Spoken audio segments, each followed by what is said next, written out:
Toutes nos excuses donc pour cette fausse note, incertitude technique oblige. Le journal va donc démarrer avec l'actualité nationale. Cette séance donc de travail et de sensibilisation des maires dont les communes seront traversées par le projet Pipeline Export Niger-Bénin. Les concertations se déroulent depuis ce matin à Cotonou en vue d'exposer aux autorités locales le contenu de ce projet qui vise la réalisation des circuits de canalisation du pétrole brut. Narcisse Alossé était à l'ouverture de la séance. Il nous revient donc avec plus de détails dès le début de ce journal. Et puis, les efforts du gouvernement dans le domaine de l'assainissement et de l'aménagement du cadre de vie ne passent pas inaperçus. L'ONG Let's Do It a félicité l'État central pour ses réformes et réalisations dans ce sous-secteur. C'est à la faveur d'une déclaration rendue publique en fin de semaine au siège du réseau. Nous entendrons tout à l'heure les responsables du réseau très enthousiasmés. À suivre également un pan des réalités ancestrales des collectivités Bada d'Abomey-Calavi. Dimanche dernier, elles ont clôturé leur fête annuelle à travers des rites du culte Egungun qui célèbrent les révérends. Procession d'une trentaine de revenants, danses traditionnelles et démonstrations ont essentiellement marqué les temps forts de cette cérémonie. Résumé donc d'une ambiance folklorique qui a drainé des centaines de curieux dans un instant. Voilà pour le sommaire. Bienvenue. Bonsoir à tous.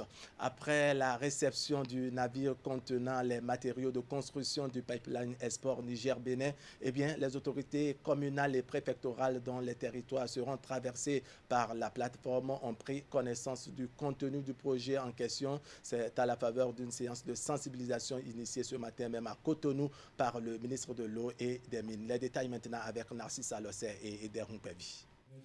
Conformément aux accords signés par le Bénin dans le projet de construction du pipeline Export Niger-Bénin, l'État s'est engagé à prendre toutes les mesures afin de s'assurer que les terrains nécessaires au projet seront libres de tout droit de tiers en vue d'accorder à la société de projet Bénin tous les droits nécessaires à la construction et l'exploitation du pipeline. C'est à ce titre que la loi de projet a déclaré d'utilité publique les terrains détenus à titre de propriété privée, y compris les terrains faisant l'objet de droits coutumiers, compris dans le périmètre des terrains nécessaires au projet, et définit les procédures particulières devant gouverner leur expropriation. Ces élus municipaux et autres membres de l'administration déconcentrée ont donc été conviés à cette séance pour mieux cerner leur rôle dans la procédure d'expropriation des terrains nécessaires au projet. Un projet aux multiples avantages pour le Bénin. Pour un coût global estimé à 608 milliards de francs CFA, le projet est entièrement privé et sera financé par la société WAPCO. Sur le plan financier, le projet va générer d'importantes ressources pour l'économie nationale à titre de droits de transit et d'impôts. Sur le plan social, environ 2500 emplois durant la phase de construction prévue pour durer 2 ans et environ 300 emplois permanents durant la phase d'exploitation seront créés. D'une longueur d'environ 2000 km, dont 675 sur la section béninoise, le pipeline traversera 17 communes dans 5 départements. L'Ouémé, le Plateau, les Collines, le Borgou et l'Alibori. Son coût, 608 milliards de francs CFA. Le raccordement aux installations de la Société nationale des eaux du Bénin est désormais gratuit pour les petites et moyennes entreprises, de même que les petites et moyennes industries. C'est une décision du gouvernement qui contribue à l'amélioration du climat des affaires au Bénin. Cette décision a donc été rendue publique dans l'après-midi d'hier lundi au détour d'un point de presse organisé dans les locaux du ministère de l'économie et des finances. Je vous propose d'écouter Camille Dansou, le directeur général de la Société nationale des eaux du Bénin. Il nous décline le contenu de cette réforme. Il y a d'abord la simplification de la demande. Aujourd'hui, une PME ou PMI qui veut souscrire une demande a la possibilité simplement d'aller sur notre site internet sonep.bj pour remplir un formulaire qui est aussitôt pris en charge au niveau de nos services, de nos agences à la direction générale de la SONEB. En deuxième point de cette réforme que nous avons opérée, c'est justement la réduction du délai d'intervention pour donner satisfaction à ces PME. Aujourd'hui, nous avons tout mis en œuvre comme dispositif au niveau de la SONEB pour pouvoir satisfaire toute demande que nous aurons enregistrée dans un délai maximum de 6 jours. Et je dis bien délai maximum de 6 jours, qui est décomposé en un jour pour enregistrer la demande et émettre un devis, qui est simplement une formalité, et 5 jours pour satisfaire, pour rendre effectif, disons, le branchement au niveau du siège de l'entreprise en question, de la PME en question. Et un troisième point de ces réformes, c'est justement la gratuité de ce branchement initial qui est désormais rendu effectif pour les PME, les PMI, en ce sens qu'un branchement ordinaire, ce que nous appelons des compteurs, nous avons 3 types de compteurs, ou bien 2 qui sont dédiés, suivant une étude de cas qui avait été faite en amont. Il y a 2 types de compteurs qui répondent aux besoins des PME-PMU, ce que nous appelons le calibre 15 et le calibre 20.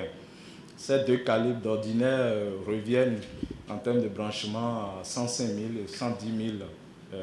Aujourd'hui, nous avons rendu cela gratuit, sauf justement la petite portion qui relève des droits de timbre et la caution sur consommation qui est de l'ordre de 12 000. Donc, en tout et pour tout, aujourd'hui, au lieu de payer 110 000, il n'y a que ces 2 petits montants, 2 400 plus 12 000, qui sont simplement à observer. Et ça, c'est parce que ce n'est pas sous le contrôle de la SONEC. Donc, tout le reste qui relève de nos prestations, équipements, fournitures, dans le sens qui sont nécessaires pour assurer le branchement de la PME-PMI en question, est désormais rendu gratuit pour les entreprises. Voilà, Camille Dansou, directeur général de la Société nationale des eaux du Bénin SONEB, sur des propos recueillis par Narcisse Alossé et Elvis Tonoucoin. On va écouter 2 autres voix à présent, celle de Hector Huegban, il est porte-parole délégué du réseau Let's Do It, suivi de celle du coordonnateur littoral Romain Adeka Djevi. Tous 2 ont adressé un satisfecit au gouvernement pour ses nombreux efforts dans le domaine de l'assainissement et de l'entretien du cadre de vie. Les réformes du président Patrice Talon dans le secteur de l'environnement ne passent donc pas inaperçues et ils l'ont bien relevé dimanche dernier à la faveur d'une déclaration rendue publique au siège de leur ONG. On va les écouter au micro Canal 3 Bénin de Asiongbon Kanye Asiongbon et de Rachid Soubirou. Le projet de modernisation de la gestion des déchets solides ménagers dans le Grand Nokoué, initié par le gouvernement, est entré dans sa phase de réalisation depuis décembre 2019. Comme vous le savez bien, ce projet concerne les communes de Ouida, Abomey-Calavi, Cotonou, Semenpodi et Porto Novo, où la forte concentration d'individus génère un volume croissant de déchets estimé à 385 000 tonnes par an. La gestion urbaine est une préoccupation de tous les instants. Le gouvernement, à travers ce projet, vient donner un nouveau souffle aux communes. La modernisation de la gestion des déchets solides ménagers marque la volonté politique au plus haut sommet de l'État d'offrir aux populations un système performant de gestion des déchets. Il viendra à coup sûr résoudre de façon définitive les problèmes de déchets et d'hygiène dans les villes du Grand Nokoué. C'est ainsi que de jour comme de nuit, près de 1360 agents nettoyeurs prennent d'assaut nos artères et voies principales des villes concernées pour les débarrasser de ces points noirs avec une intervention spécifique sur les berges lagunaires de Cotonou. Le désensablement, le désherbage et le piquetage des sachets plastiques non biodégradables et autres déchets sont leurs principales actions. Résultat, nos villes s'embellissent peu à peu. De quoi susciter notre fierté en tant qu'acteurs de la société civile intervenant dans le domaine de la lutte contre l'insalubrité. Un premier projet qui nous a rendu vraiment heureux et très fiers d'être béninois, c'est celui qui a consisté à assainir le lac Aémé. Quand on parle du lac Aémé, il y a l'une des menaces très crié depuis très fort longtemps. Ce sont ces engins prohibés qu'on retrouve, qu'on appelle Gbabaloulou ou encore les Akadia. Déjà à courant août jusqu'en septembre, on a senti quand même que ce plan doit être totalement nettoyé. Mais alors, nous avons constaté que certaines populations, notamment environnantes de Guézin, Kosotome, Ouedeme et consorts, sont encore revenues. Nous, en tant qu'organisation de la société civile, on s'est dit peut-être que le gouvernement n'est pas au courant. Donc, il est de bon ton de lui envoyer ce message-là pour dire que les Kadias ont encore repris d'espace sur le lac Aémé et qu'il est encore utile pour lui d'envoyer ses services spéciaux, comme il en a l'habitude d'ailleurs dans certains cas, pour qu'il aille vraiment faire le suivi de ce projet qui a coûté des milliards pour le Bénin. Donc, c'est de bon ton aujourd'hui qu'un tel projet ne soit pas saboté par certaines populations. Voilà, les élections communales et municipales sont prévues pour le 17 mai prochain et en bon citoyen, tout le monde les veut apaiser. Le médiateur de la République aussi, il a d'ailleurs adressé un message à la nation invitant les uns et les autres à mener la campagne dans la dignité et avec responsabilité, pour reprendre ses propres expressions. On écoute Joseph Nyonofon, médiateur de la République. Chers concitoyens, les élections communales et municipales sont des consultations fondamentales. Elles constituent la base de tout processus de démocratie. Nous devons ainsi mener la campagne dans la dignité et avec responsabilité. Nous devons conduire les préparatifs dans la cohésion sociale. La convivialité doit être notre mot de ralliement. Un mot mal placé peut engendrer des mots qui, à leur tour, occasionnent des situations tragiques et inextricables. Car les présentes élections sont des élections de proximité, de voisinage, et tout cela doit nous conduire vers la fraternité qui est le premier élément du trépied de notre devise nationale. Fraternité, justice, travail. Le trépied qui fait consensus depuis les origines, qui fait consensus autour duquel nous bâtissons notre unité, même si des divergences dans la mise en œuvre et dans la mise en action peuvent surgir. C'est humain. Nous devons avoir en vue et en esprit la question de la paix et de la fraternité. Fraternité, justice, travail. Mesdames, Messieurs, l'article 3 de la loi numéro 2019-2043 du 15 novembre 2019 portant code électoral ne dispose-t-il pas que l'élection est le choix libre par le peuple du ou des citoyens appelés à conduire, à gérer ou à participer à la gestion des affaires publiques. Pour que la liberté soit dans le choix, il est nécessaire qu'il y ait paix et qu'il y ait sérénité, qu'il y ait une démarche volontaire et responsable. Et le choix libre, est-il dit. Le médiateur de la République, selon la loi qui le fonde, autorité administrative indépendante et prise de paix et à la recherche de la concorde nationale, nous exhorte tous à prendre part massivement aux consultations du 17 mai 2020 dans la joie, dans la vigilance, pour que rien n'entrave notre détermination à construire un Bénin digne, responsable et prospère. Je vous remercie. Intéressons-nous à présent aux réalités de notre corporation avec cette séance de formation des professionnels des médias sur le code du numérique. C'était en fin de semaine écoulée à Cotonou, une initiative de l'Observatoire de déontologie et de l'éthique dans les médias ODEM. La formation en question vise à outiller les hommes de presse afin d'induire dans les rédactions une utilisation rationnelle et responsable des médias sociaux et des services de l'Internet. Les détails maintenant avec Teddy Boudalo et Asiongbon Kani Asiongbon. Je voudrais parler un peu de Facebook. Vous savez que... À cet atelier de formation et d'internalisation sur le code du numérique, plusieurs professionnels des médias. Ils ont reçu les rudiments nécessaires pour mieux répondre aux exigences de leur métier telles que voulues par l'Observatoire de la déontologie et de l'éthique dans les médias.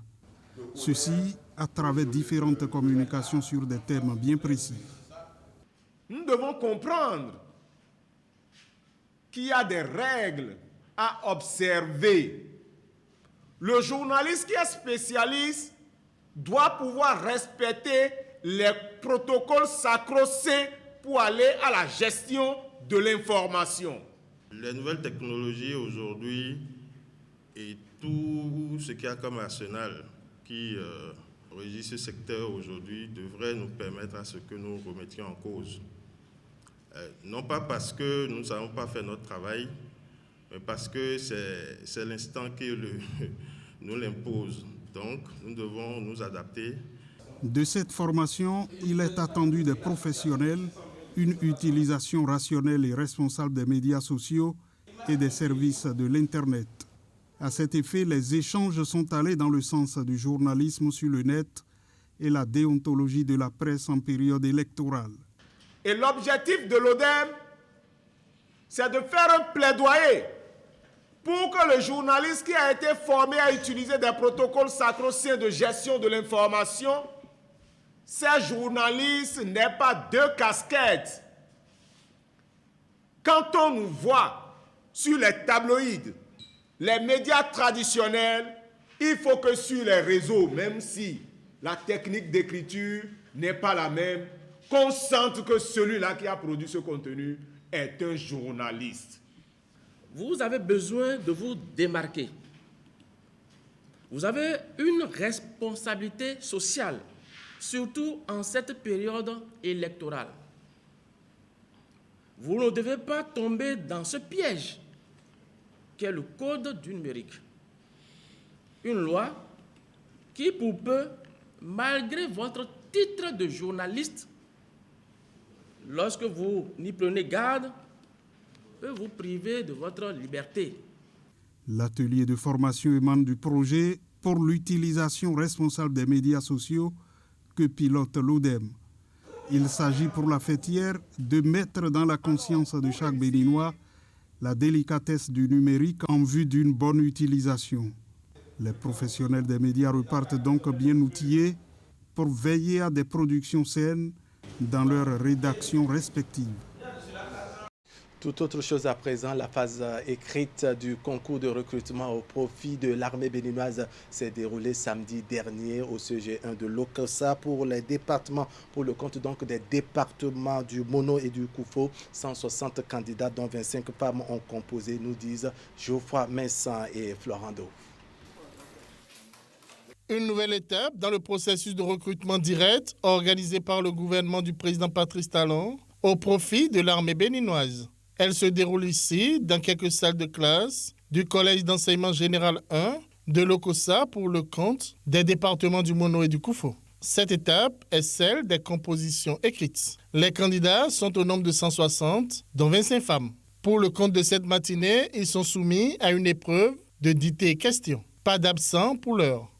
Nous l'avions dit, ce concours est placé sous le sceau de la transparence totale. Les fils et filles des pauvres ont droit de citer aussi dans l'armée. Et le gouvernement est regardant par rapport au déroulement du processus. Des dispositions ont été prises pour que la transparence soit de mise. En témoignent toutes les réformes qui sont en cours dans l'organisation des concours dans notre pays. Donc je vous demande de faire preuve de sérieux et surtout de donner le meilleur de vous-même. Seuls les meilleurs seront retenus.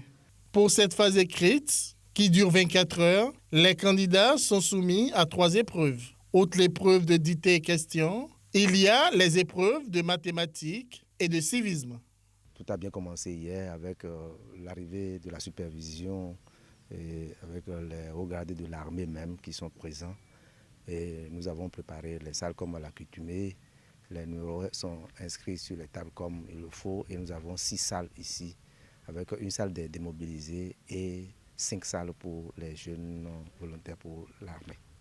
Il faut dire que l'organisation du concours se déroule conformément aux normes nationales fixées dans les tests pour qu'il n'y ait aucune faille dans le processus. Les directives que nous suivons pour la composition sont empruntées des directives du baccalauréat, du déroulement du baccalauréat sur l'étendue du territoire béninois.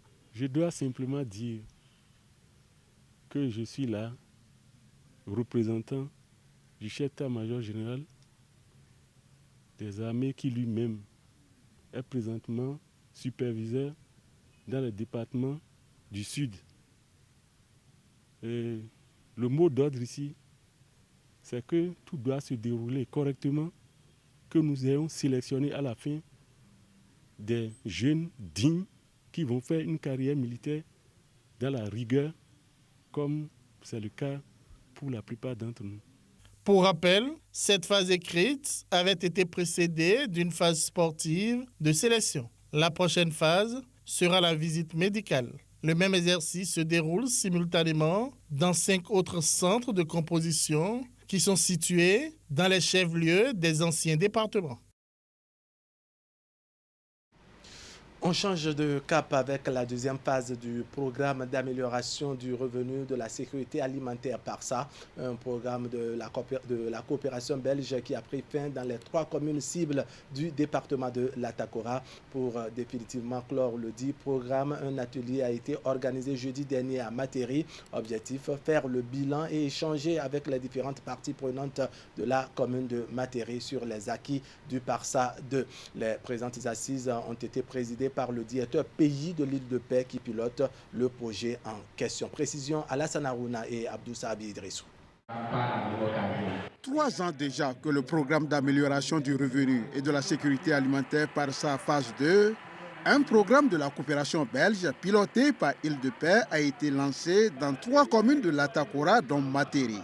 À la fin du dit programme, il était normal que toutes les parties prenantes de la commune de Matéri se retrouvent autour du directeur pays de Île de Paix pour un partage d'expériences en vue de pérenniser les acquis du dit programme et améliorer les performances sociales, économiques et environnementales des populations cibles. Il est coutume que dans les phases d'évolution du programme, justement, qu'à la fin du programme, on puisse s'asseoir avec les producteurs pour faire un bilan, pour que les uns partagent leurs expériences avec les autres et qu'on puisse avoir une communication entre intervenants, question de pouvoir passer la main éventuellement bénéficiaires à d'autres intervenants ou les mettre en relation avec d'autres structures qui peuvent leur apporter un plus dans la suite donc, de leurs activités familiales. Si le PARSA 2 dans son exécution est piloté par Île de Paix, ce sont 2 ONG nationales, en l'occurrence Bulldoze ONG et Jura Afrique Bénin, qui ont respectivement travaillé sur les volets production du maïs, maraîchage puis élevage et sur les activités génératrices de revenus et les services financiers. Nos acquis sont sur 2 volets principalement. D'abord sur le plan administratif, c'est que l'administration s'est de plus en plus améliorée à cause des délais de livraison. Et lorsqu'on considère les techniques GIFS, Bulldoze en a appris suffisamment. Grâce à PARSA et à Île de Paix, aujourd'hui, la gestion financière est plus ou moins fluide. Pour les collectivités territoriales mobilisées dans les actions du programme, c'est surtout une adhésion à la stratégie de réalisation d'agriculture familiale durable qui est mise en avant du fait de sa pertinence. Sur le terrain, grâce aux différentes synergies qui ont existé, nous avons pu faire beaucoup de choses. Je voudrais vous remercier pour ça. Je voudrais également remercier Île-de-Paix ainsi que ses partenaires locaux de mise en œuvre de PARSA pour le soutien qu'ils ont accordé à la commune. Au terme du dit projet, ce sont plus de 2000 ménages qui ont été impactés par la promotion des systèmes alimentaires durables avec un taux d'exécution physique de 98% et 96% du taux global de consommation financière du programme. Derrière tous ces chiffres, des acquis non moins importants sont obtenus au sein des ménages. Avec la formation que le PARSA nous a initiée, ça a été vraiment merveilleux. Une visite guidée des stands où sont exposés les produits d'élevage, de maraîchage et agricole a permis aux partenaires de toucher du doigt quelques résultats obtenus. Après l'étape de matériel, le directeur pays de l'ONG internationale Île-de-Paix, accompagné des partenaires techniques et financiers du programme d'amélioration du revenu de la sécurité alimentaire PARSA phase 2, s'est également rendu à Boukoumbe. Boukoumbe, c'est toujours dans le département de la Takora. L'objectif étant de faire le bilan des acquis du PARSA phase 2 avec les populations bénéficiaires, ceci à la faveur de l'atelier de clôture qui s'est déroulé à la Maison des Jeunes de la localité. Compte rendu maintenant, Régis Hippolyte Gossou et Kadri Makoni. Comme en février 2017, où a eu lieu le lancement de la deuxième manche du programme d'amélioration du revenu et de la sécurité alimentaire des familles PARSA 2 ici dans la cité des Tatars, ils sont réunis dans cette même salle de la Maison des Jeunes de Boukoumbe ce 28 février 2020 pour apprécier les résultats de cette expérience mise en œuvre par l'ONG Île-de-Paix et qui aura impacté plusieurs dizaines de villages dans la commune de Boukoumbe. On avait toujours imaginé que chez Île-de-Paix, on passerait du PARSA 1 au PARSA 2 sans difficulté. On est passé d'une première phase où on appuyait des filières séparées, mais on s'est rendu compte que vous aviez besoin d'un autre type d'accompagnement au niveau de vos familles. C'est pourquoi nous avons proposé de faire une approche de gestion concertée pour essayer de vous accompagner à être une famille, une force unique qui regarde dans la même direction. Et aujourd'hui, on a vu des familles qui ont fait des témoignages intéressants. Durant 3 années, en effet, PARSA 2 a apporté son expertise à des producteurs agricoles, éleveurs, maraîchers et autres de la commune de Boukoumbe à travers financement, formation et voyages de découverte et d'échange. Aujourd'hui, ces différents bénéficiaires s'en réjouissent. PARSA 2 m'a apporté beaucoup d'acquis.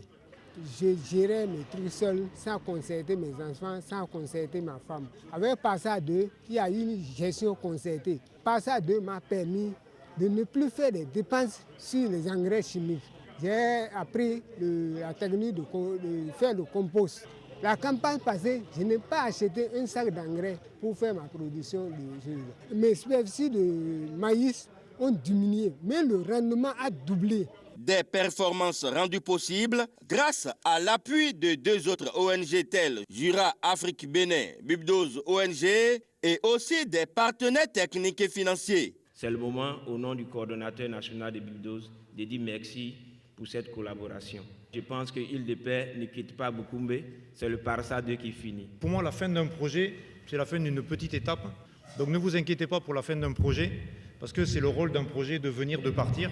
Par contre, vous êtes des acteurs durables de changement. Occasion pour le président de l'association des communes de la Takora-Donga de remercier les responsables de l'ONG Île-de-Paix pour cet apport dans la Takora. Je voudrais vous remercier pour votre engagement aux côtés de nos communes, aux côtés de nos bénéficiaires et souhaiter que d'ici quelques années, d'autres programmes naissent par rapport aux autres volets qui restent. Pour notre part, en tant qu'autorité communale, nous veillerons à ce que tous ces acquis soient sauvegardés et pérennisés. Et pour vraiment toucher du doigt les résultats obtenus sur le terrain, une visite des stands où sont exposés les différents produits, fruits du PARSA 2, a été faite par les participants à la fin de cette cérémonie de clôture.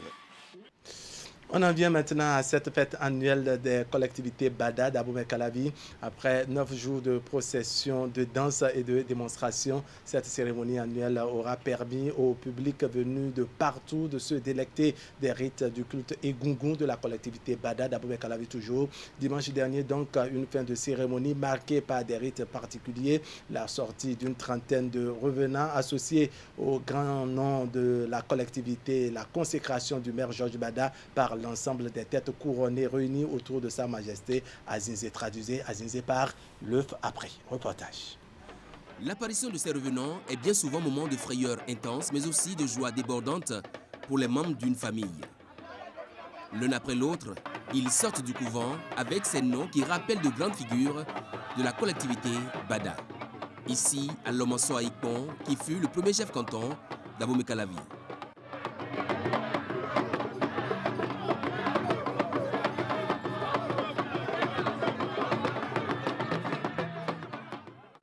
Avec toute la solennité requise, ses arrière-petits-fils et congénères encore vivants lui vouent respect mais surtout admiration.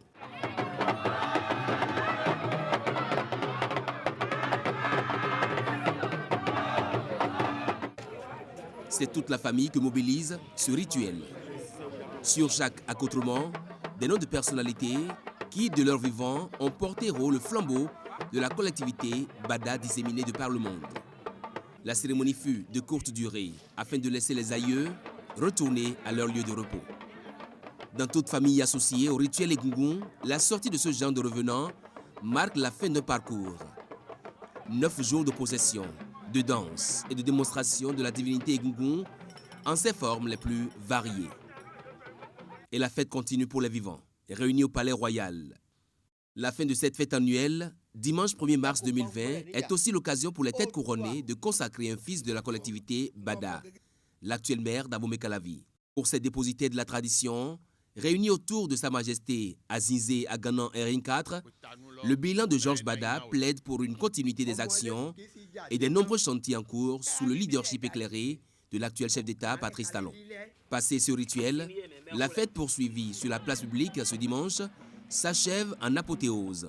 La cérémonie annuelle des revenants de la collectivité Bada aura permis au public venu de partout de se délecter et pourquoi pas de prendre déjà date l'année prochaine.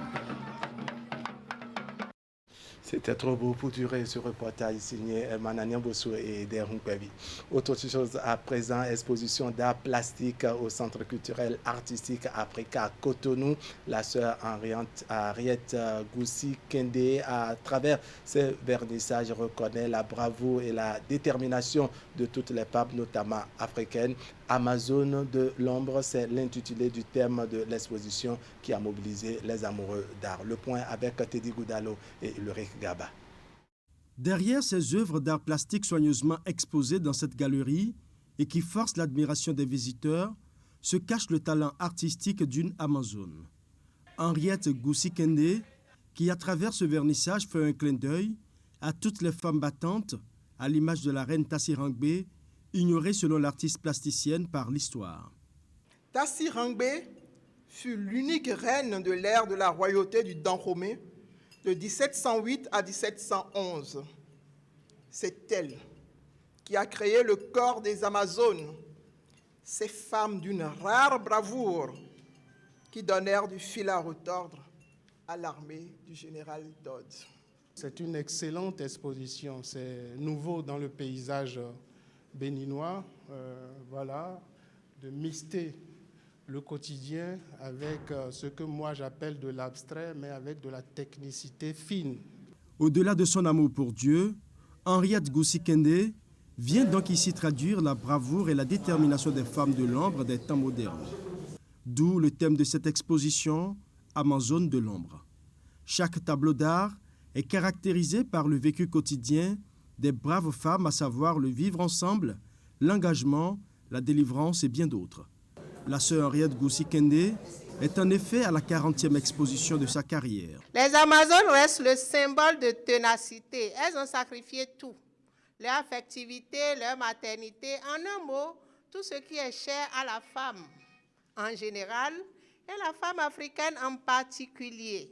Amazones de nos jours, Votre mission est noble au point où le rêve de voir le monde en 24 heures sans vous n'est pas permis. Par ce vernissage, elle met les projecteurs sur les différents types d'Amazones de l'Antiquité à nos jours. Au-delà de l'Amazone, ce que sœur Henriette veut mettre en avant, c'est l'importance de la femme. Et de dire que en fait, toutes les femmes sont des Amazones et qu'il ne suffit pas d'être une guerrière pour être valeureuse, mais que les bonnes dames, les marchandes, mais également les femmes et les épouses sont des Amazones, puisqu'il faut aussi admettre que le quotidien des femmes au Bénin, en Afrique et dans plein d'autres pays dans le monde n'est pas toujours facile. Je ne savais pas que les sœurs pouvaient peindre. Maintenant, quand je vois ça, ça me donne envie de peindre. Mais le problème, c'est que maman ne m'a jamais acheté de peinture. Donc, je me contente de colorier avec des feutres pour le moment. Ça m'inspire beaucoup. Professeur d'anatomie artistique et d'art plastique à l'Institut national des métiers d'art d'archéologie de l'Université d'Abomey-Calavi, Henriette Goussi-Kende est également directrice de la galerie d'art Saint-Augustin à Cotonou. Voilà qui vient mettre un point final à cette édition que je vous remercie d'avoir suivi. L'information continue sur Canal 3 Bénin. On va se retrouver demain à 19h31 pour partager le reste de l'actualité. Mais avant, très tôt à 7h sur Actu Matin pour feuilleter ensemble les journaux. Allez, portez-vous bien.